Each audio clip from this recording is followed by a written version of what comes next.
I also got super lucky in that one of the first people I talked to ended up being, I don't know if it's his name, he's an AOC member in the office, and he really just was like, all right, instantly he was going to give me a shot. And but then he would also do this thing where I'd get a call at like 7:15 in the morning, but it was when he would talk to other agents or competition, like somebody wanted to meet him for coffee to try to get his business and get his, his finance deals and stuff. And he'd be like, well, call your guy and I'll call mine. And if I did, like, I'd answer at like 7:15. Oh, no kidding. Wow. Or he would like time how long it took me to respond to a text. Interesting. And he'd show them. So wow. That was a big portion. But he's continued to be, and I'm more than thankful for him. And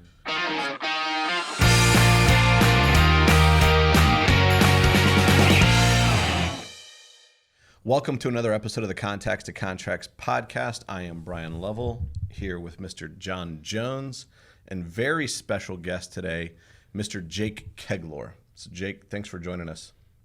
Happy to be here. It's funny. I was at an event sometime night last week with Jake, and we were talking about the podcast somehow. I think it was, Kyle was there taking pictures, and I'm like, I feel like every time I look up, Kyle's got that thing zoomed in on me. And like, what do I do? Should I pose? Should I just be act natural or whatever? Yeah. But what we were talking about is Jake, like when, you and I had announced that we were going to do a podcast, Jake's post on social media was something along the lines of, don't you already talk too much? And yet here you are. Pretty much, right? Here I am. I got that message last week. He's like, hey, when are you going to have me on? I'm like, let's go. Hey. So Jake, we're gonna talk to Jake a little bit about rookie rock stars. Jake, how long have you been originating, man? You've been in the mortgage business a while, but how long have you been originating? 2.5 years. It's 2.5 years. Had a fairly decent year last year, right? What did we figured out? Over almost 18 million in production in 2020, and so far nearly 12 million in production through July so far in 2021. Congratulations, dude. That's some big time production in 2.5 years of being in the business. So, dude, before you got in the mortgage business, did you do anything fun? Yeah, I worked at Apple. I liked that a lot. Thanks, Jake. For the most part. Yeah, you're welcome. Don't ask me to fix your cell phone. I don't tell many people that because I don't want to. So you in sales, or what side of it? No, okay. I mean, you automatically start in sales on like the retail side, and then I moved on to do tech support stuff. But so you got guys like me, But you can't fix his iPhone? I can. I don't want to. I probably couldn't anymore. Everything's changed so much. It's been a long time, but yeah, it was fun. Got to see some crazy people, so this seems pretty tame. Crazy. To be honest. The iPhone followers, right? I mean, that's just crazy. I mean, that store is just rock and roll. I threw my cell phone. How are you going to make this right? I was like, don't throw your cell phone. Like, I don't. By the way, these things, they're advertised as waterproof up to 3 feet. No. 1 inch in the water, 1 second, dead. Had to buy a new one. So false advertising there. Thank you, 1-800 APL Care. Yeah. They'll take care of you. Yeah. $250 later. Yeah, Thank you. You weren't. Hey. Exactly. No, that was fun, though.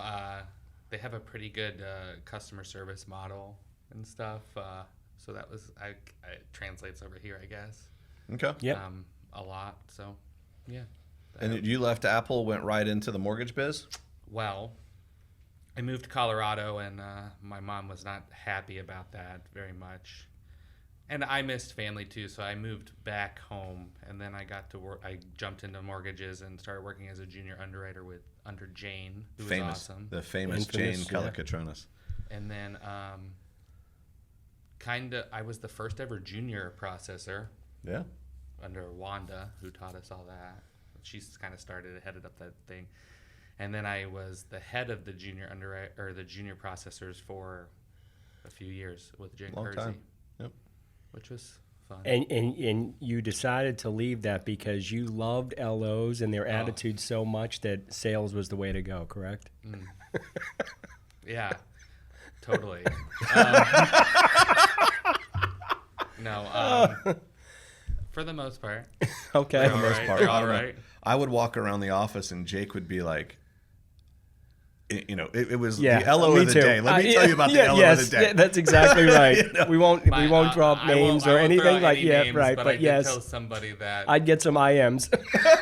somebody requested that I not be their junior anymore because I got into it with their TC. I mean, my thing is like, we can do it right. You know what I mean? Like we can Yes. try to do it right. At least try. Yeah. I ended up getting into it one of the TCs, and said person comes in and is like, in order for us to stay friends, I think we should. I'm going to request a different junior. And I was like, that's funny because we're not friends.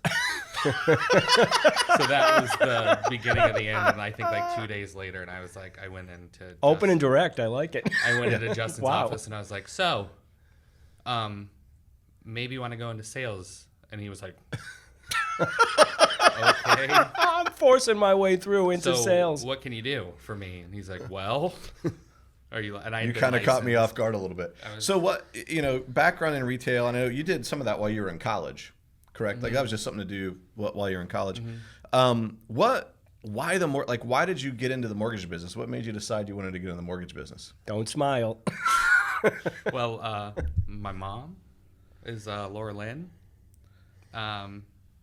Yeah, so I just kind of grew up around it. And I guess I fell into this. Okay. I don't mind that I fell Yeah, into this. yeah. I mean, I think that's how most of us get into it. Yeah. Like, we don't go to school thinking I'm going to be a mortgage Yeah, broker. and I think in third grade I Loan was like, officer, I'm going to yeah. be a loan officer. But Except Tim Hart. Tim, if you're watching.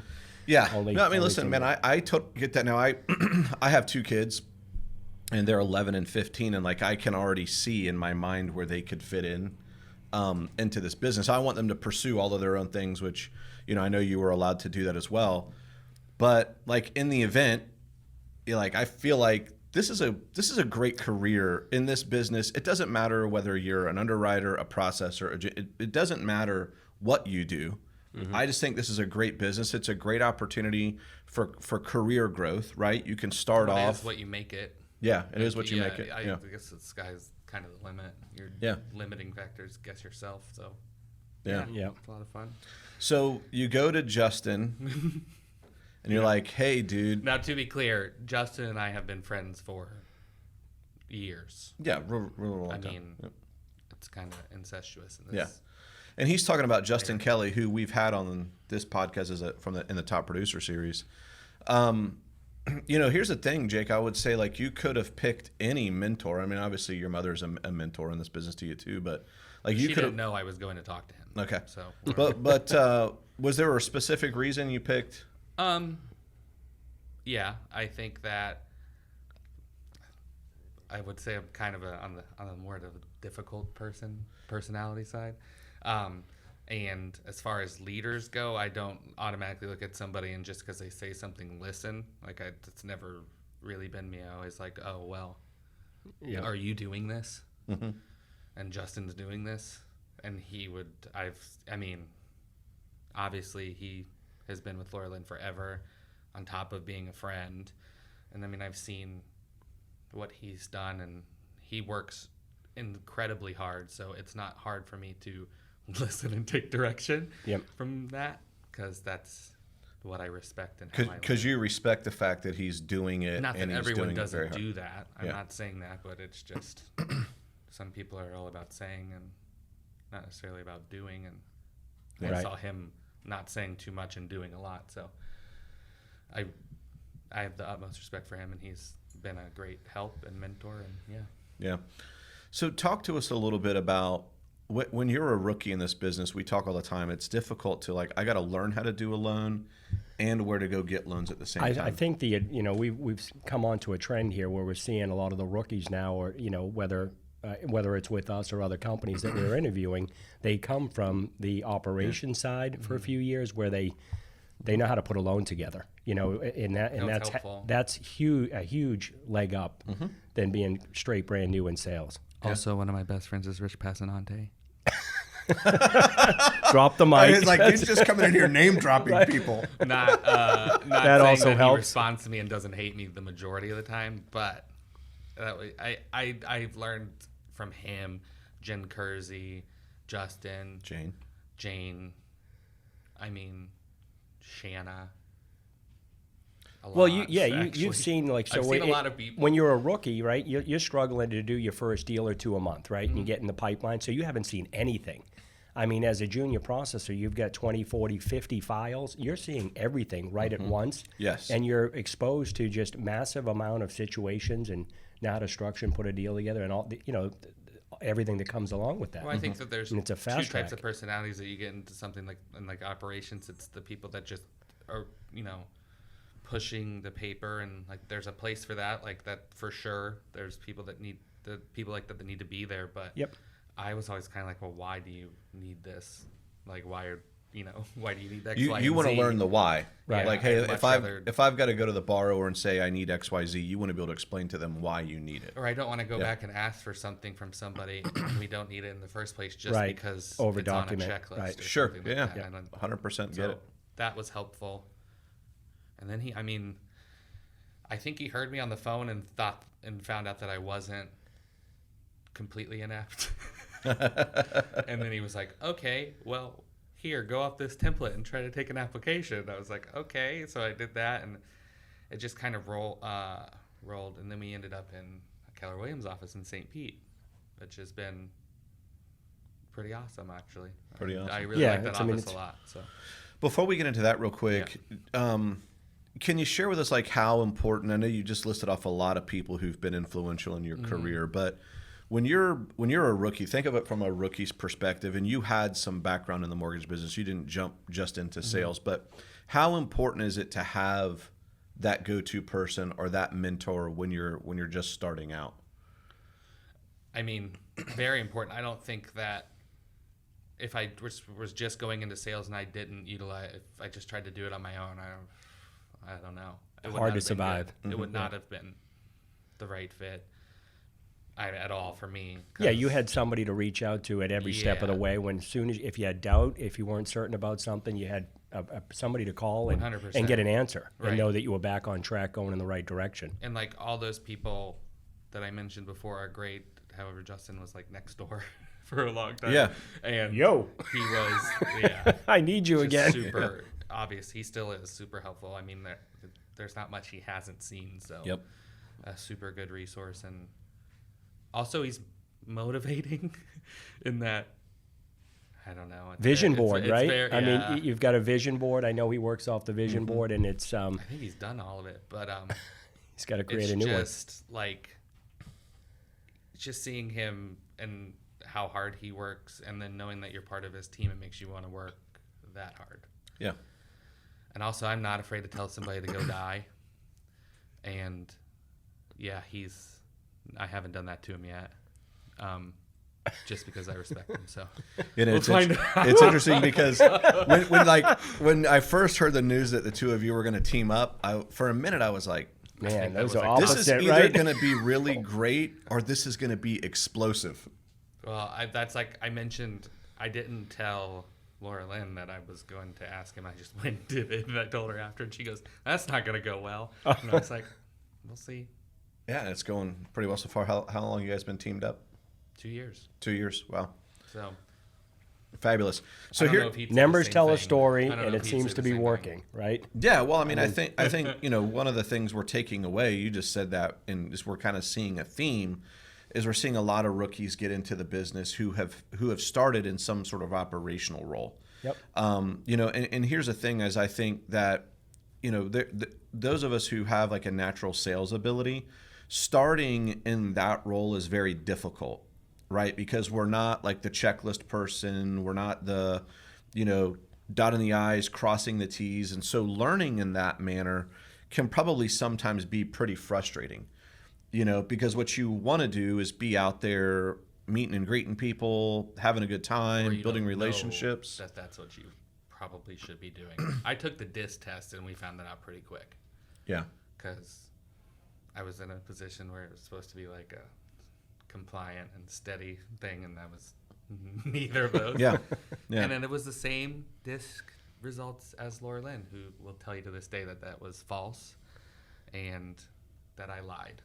And then she made me retake the DISC test recently because she thought that I was drunk when I took it because it came back that I was a coach. And I was like, yeah, I'm not that. And she was like reading it out loud. And I was like, well, maybe that's who I want to be.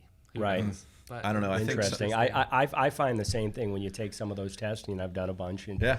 it's you read through them and you try to, you're like, I know what you're wanting me to say, Yes. but But I'm what gonna am maybe I really? And I yeah. think, What do I want to be, yeah. right? I mean, I know if I'm gonna try to fit this role, if you're going for a sales position, Yeah. you're trying to not Trick it. check yourself out of that.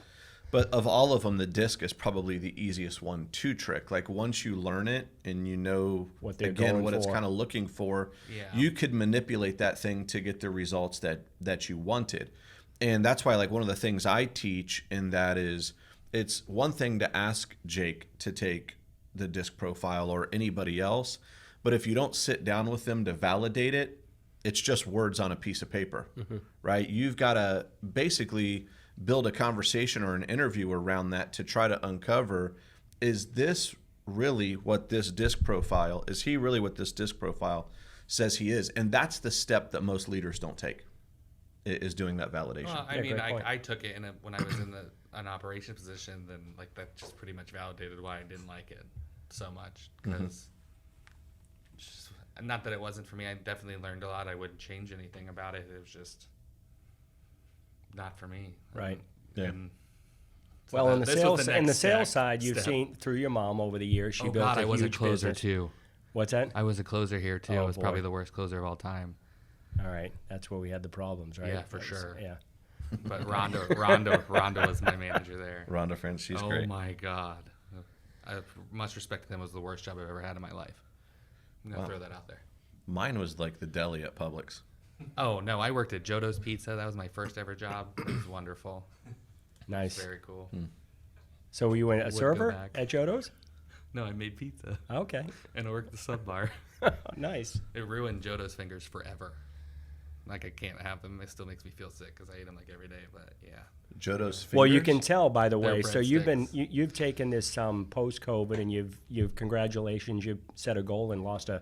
Oh, yeah. I I mean- did the opposite. It must be I stopped drinking and smoking. When did you But you then I did started that? drinking again, but I'm not smoking okay. still. All right, Good for because you, I man. kind of did the same thing. So my COVID was, I ramped it up like most, Yes. and then at the end of last year, I was like, wait a minute, I got to get a self check here. At some Yeah. point, we're going to be getting back out and about. Like I smoked cigarettes, and I was like, well, this kind of seems stupid to have to go out every day to go buy a new pack of cigarettes in the middle of a respiratory pandemic. Boom! I like it. And I was in a Yeah. situation where we were so busy and we were at home, and I didn't really have to talk to anybody that much. So it just worked out. Okay. So I just I live with tea, and I was like, just Just- don't talk to just me for quit. like 3 weeks. Just quit cold turkey. Well, congratulations Thanks. for doing that, man. That's fun. Yeah. I That's a still big think deal. about it every day. Yeah, lost a ton of weight. I So, just do that. so Jake, tell us a little bit. This is probably what people want to know. Mm-hmm. How do I get into production? Right? How do I start doing? So those? let's think about it. So you're located. You mentioned you're in a St. Pete office, Keller Williams office. The When, downtown market. when did you guys open that office? Because I think it had to be just before COVID actually hit, right? So we were in their old location for about 3 months, and then they moved in January, Okay. right before COVID hit. Okay. To the new location, which is a super nice office. It's in the BB&T building downtown. And then we just kind of went home when COVID happened, and I started going back a little bit once it kind of calmed down. I mean, we were wearing masks and everything, and we might be going back to that. Who knows? But started going back to that, and it was just trying to be. My goal was to just be there. Right. So you had enough time to get in there and meet all the agents, establish some I went and played relationships. Bunko. I do everything. Okay. Happy hours. Okay. Bunko. Yep, you knew enough folks that once we went into isolation or lockdown, how did you maintain those relationships? Did you have a system or?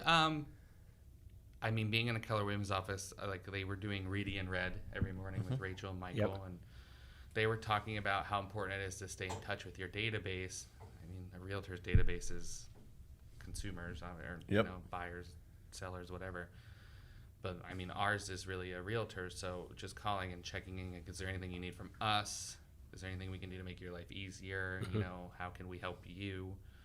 And just doing those like wellness check calls, Yep. which goes against my nature a little bit, but I did it. Right. It was okay. It worked out. So, but it was I uncharted wanna- territory. So the way you just said that, you did something that you're not comfortable with, right? I mean, and that's the important thing in this business we talk about is doing the things that we know are going to generate revenue, right? Bring us business. And sometimes we find excuses or ways not to do those things because we're uncomfortable. But I mean, did you have a trick, or how did you force yourself to make those calls? Started with the ones that I actually wanted to talk to. Okay, you got some. You got Not some. that I don't want to talk to any of them, right, but you I- got Grease some the skid, momentum, so to speak. right? Yeah. Okay, Like talk with the easy ones first, and then, I mean, I've been working with. We added somebody to our office. She's licensed. I mean, her name's Taylor. She's been great.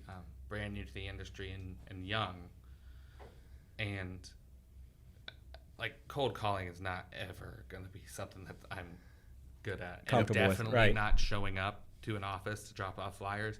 Also, something that I'm never going to be good at. I'd be like, and just walk out. Like I don't. But Well, so that- we're some trying. people- that brings me to- back to my day. Yeah. Yeah. Some people get into the parking lot, stare at the door, Yep. and turn around and leave. Right.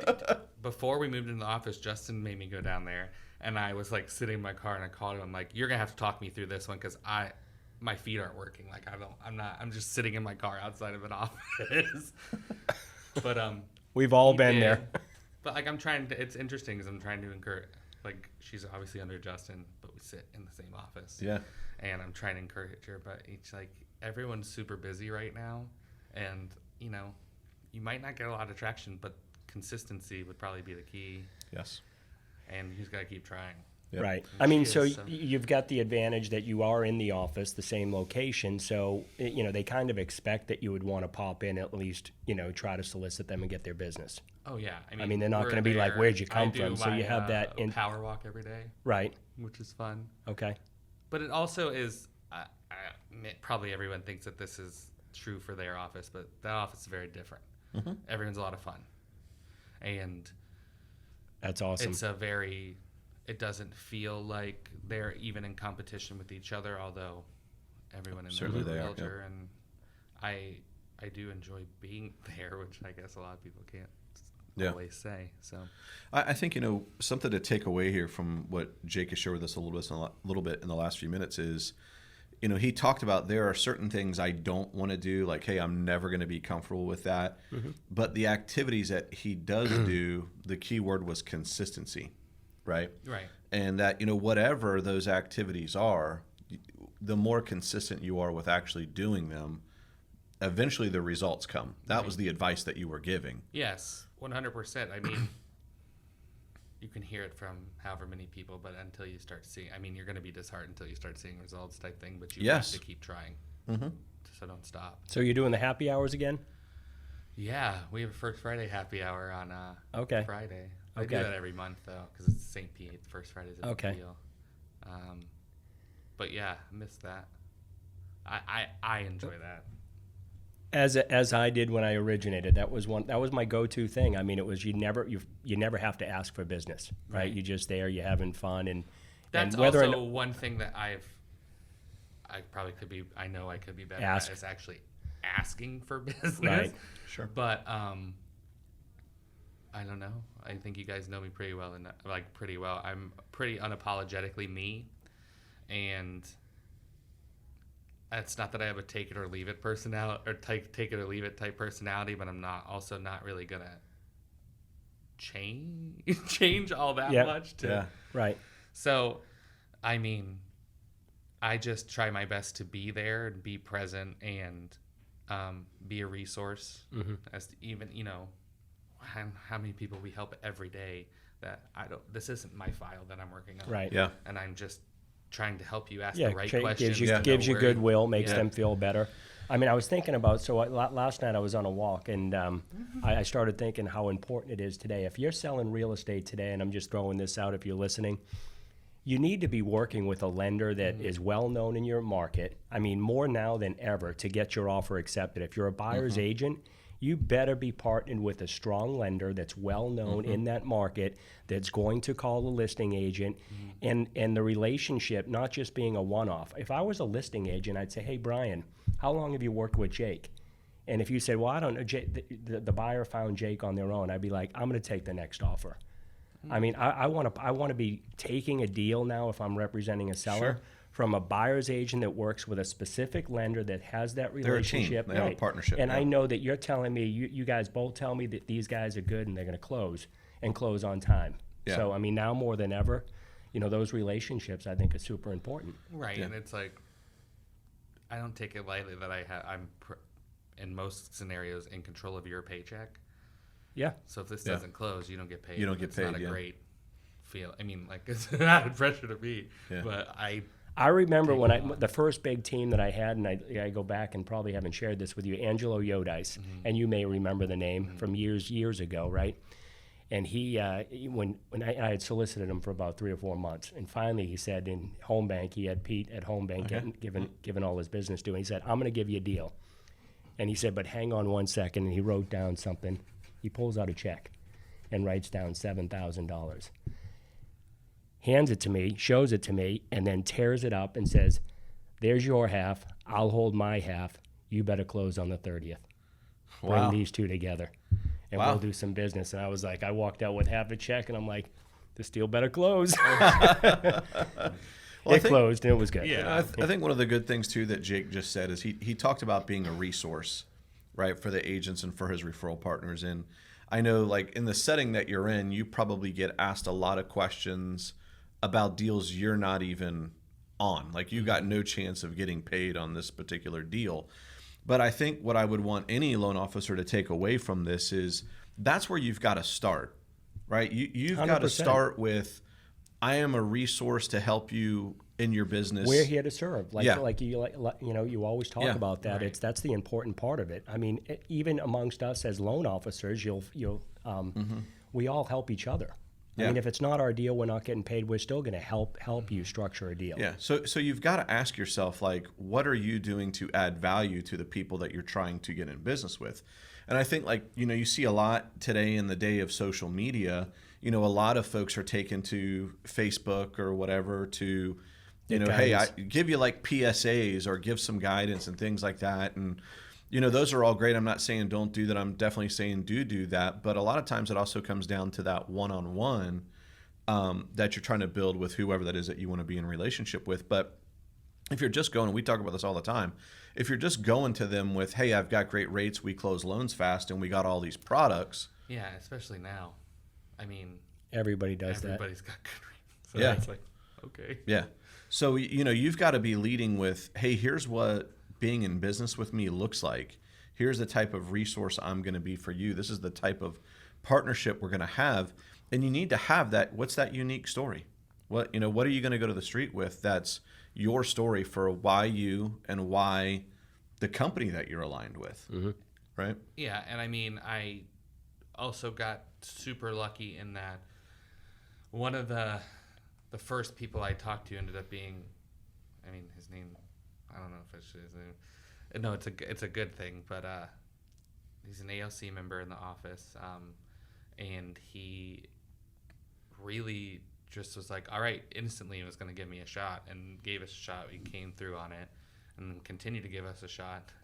But then he would also do this thing where I'd get a call at like 7:15 in the morning, but it was when he would talk to other agents or competition, like somebody wanted to meet him for coffee to try to get his business and get his his finance deals and stuff, and he'd be like, well, call your guy and I'll call mine. And if I did, like, I'd answer at like 7:15. Interesting. Oh, no kidding. Wow. Or he would like time how long it took me to respond to a text, and Interesting. he'd show them. So Wow. that was a big portion. That's But he's Wow. continued to be, and I'm more than thankful for him. And So he's continued to be a big I mean, so you've got to proponent of it. recognize the triggers. I mean, we always say we're available 7 days. A lot of us going say right. 7 days a week, 24 hours a day. I mean, initially in this business, that's kind of what you have to sell, because realtors have a million options. And if a realtor's trigger point is, I need an answer now, I don't want to wait 5 or 10 minutes. You've Yeah. got to recognize that. And if you're going to try to partner with that agent, you've got them logged on your phone and, excuse me 1 second, you're taking their call.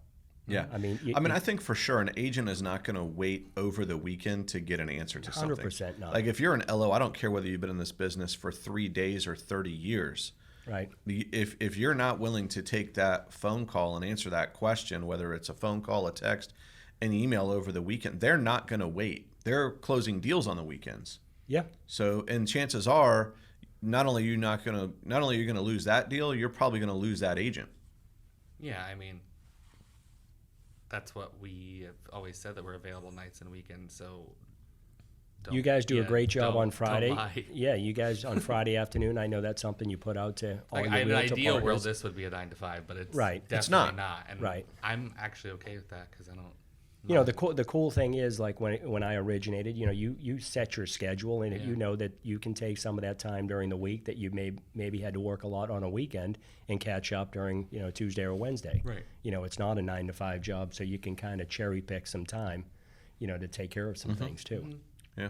But Cool. I guess availability, and I'm not the type of person that's gonna like brag of myself ever.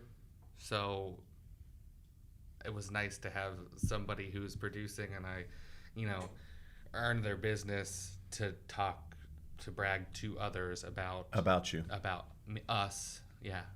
So That's that was awesome. helpful. Yeah, that's cool. And it's been completely helpful. So Jake, you are not a man of few words. Yeah. I guess not. And you certainly have a lot of opinions on many matters. So Go before Lightning. I kind of close things up, like, dude, is there And bye-bye anything Rays. anything you wished we'd have talked about, or we'd have asked you, or you could have shared? No, I mean, well, we talked about the Rays and my feelings on the Rays, but I'll let that Brian and go. I might disagree. Well, Might. here's We- the thing. If you don't want to be here, you should go. Oh, Gonna get that out. What else? No, I mean, so what's on your vision board for like? I haven't done a vision board. Okay. I don't know what would be on the vision board, because like I don't really want a boat. I want a friend with a boat because I don't want to take care of it. That's smart. I don't really want a big house because I don't want to clean it. Okay. You could get somebody to clean it. Yeah, we do that now in the little house. So Elvira's there right now. Nice. Shout out to Elvira. She's a real queen.